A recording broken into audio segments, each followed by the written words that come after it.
Welcome to a very special place for all motorsport enthusiasts. This is Modena first of all, but this is the Modena test track, or the site of the Modena motor racing circuit.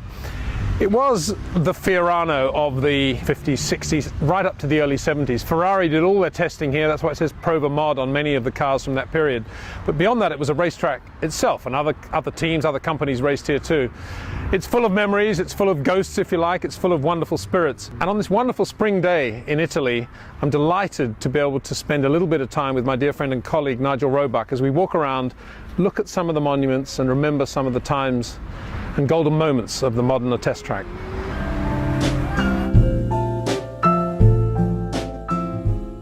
No, it's just amazing to be here at this park on a beautiful spring day.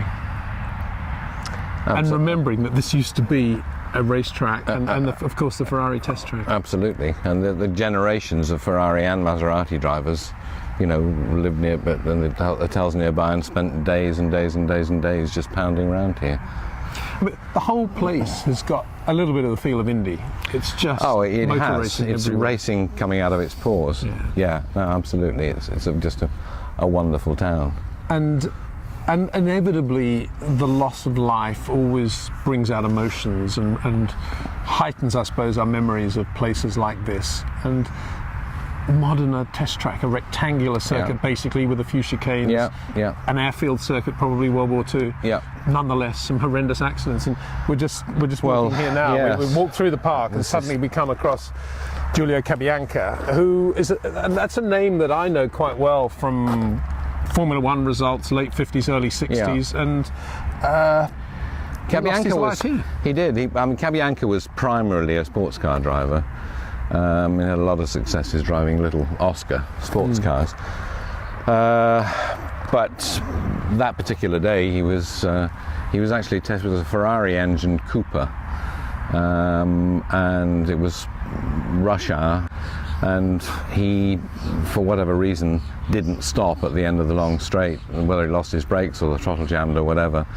The gates were closed, the wrought iron gates were closed, and he went smashed through those and out into the traffic, and rush hour traffic, of course, and hit a taxi, lost his own life, and as far as I recall, the driver of the taxi and the passenger in the cab as well.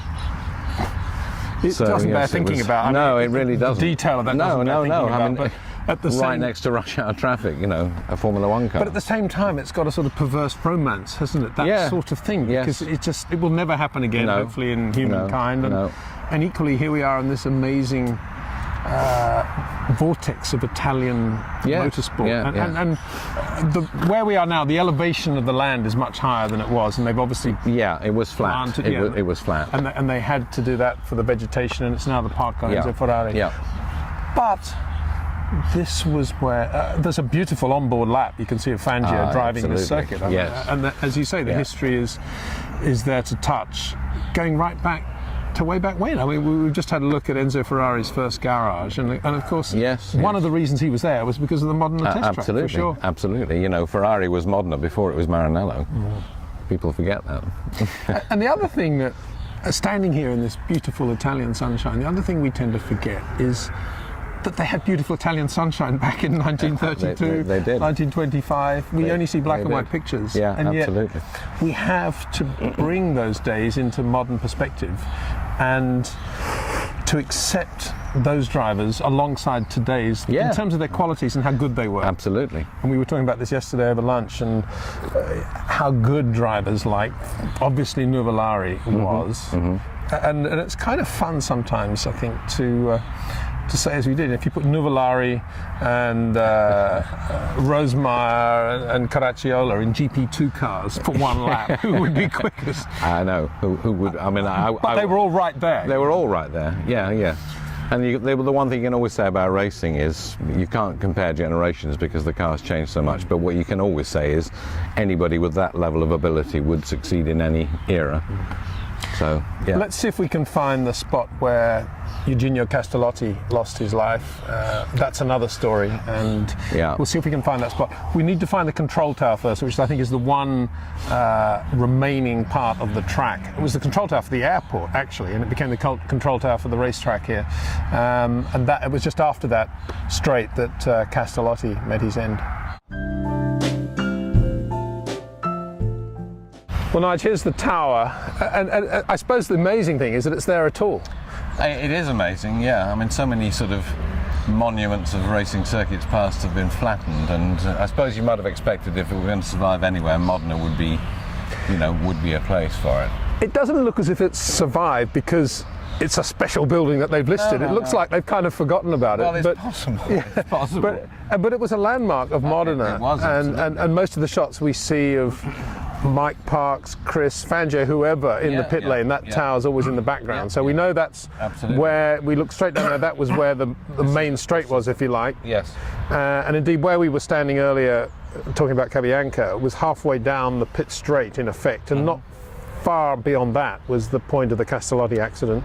Yes. And Cabianca probably actually had his accident way over there at the end of the back straight down there. It was the end of the back straight. Yes. It's kind of difficult. Yeah.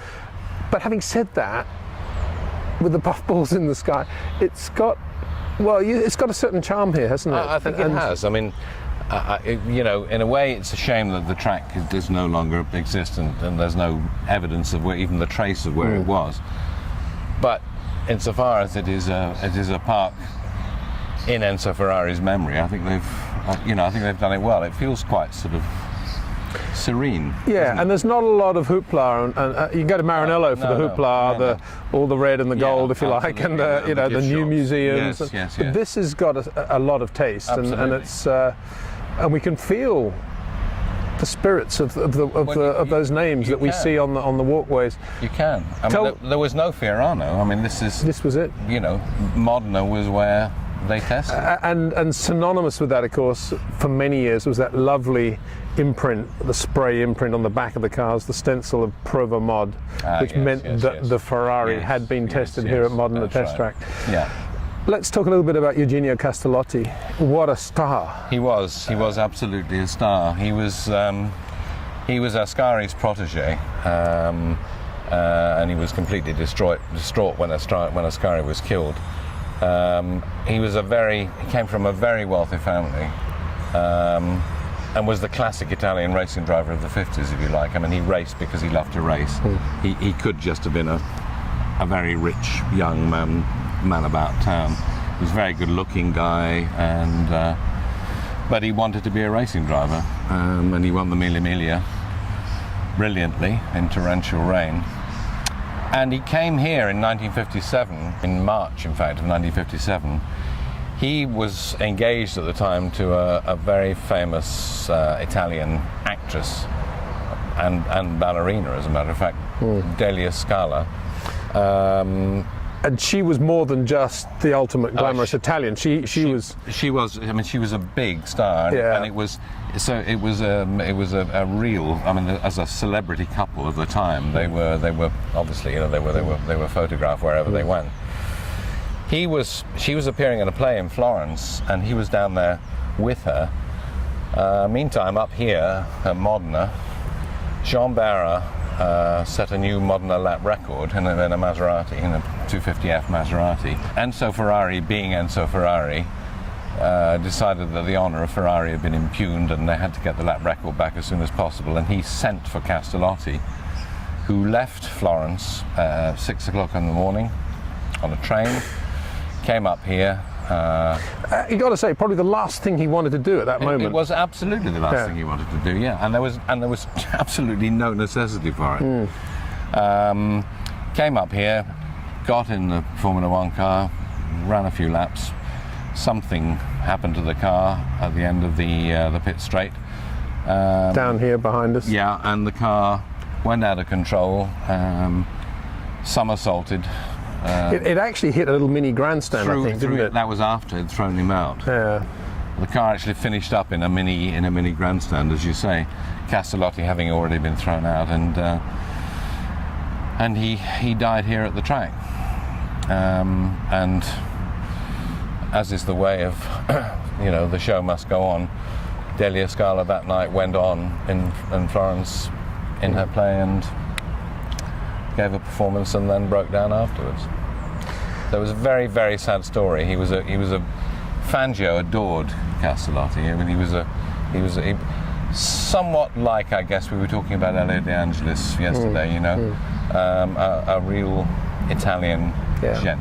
Yeah, proper bloke. It's easy to say they don't make them like that anymore, but they kind of don't. And there was something about the 50s as well. There was something about the 50s. I don't know whether looking back in hindsight. No. But you've always been a 50s believer, haven't you? Yeah, I think there was a glamour about the 1950s that's never been duplicated since. And I think then, and particularly, I mean, this is Italy. This is the land of style. And you look at some of the photographs of Castellotti with Delia Scala. I mean, and they were such an extraordinarily beautiful couple. And, you know, there was all life in front of them apparently, and then, you know, shattered in an instant on an old man's whim. What was it that Chris Amon once said about Italy and style? The great philosophical Chris Amon. The great philosophical Chris Amon, yes. Italy is the classic, now how did he put it? The triumph of style over fashion.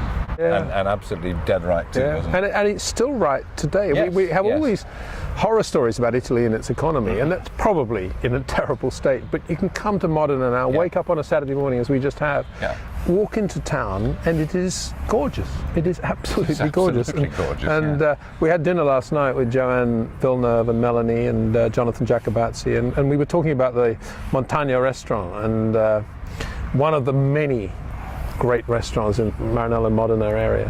Hopefully we're going to go there tonight. And how much Gilles particularly loved the tortellini. Tortellini alla panna. Doesn't get any better. No, it doesn't.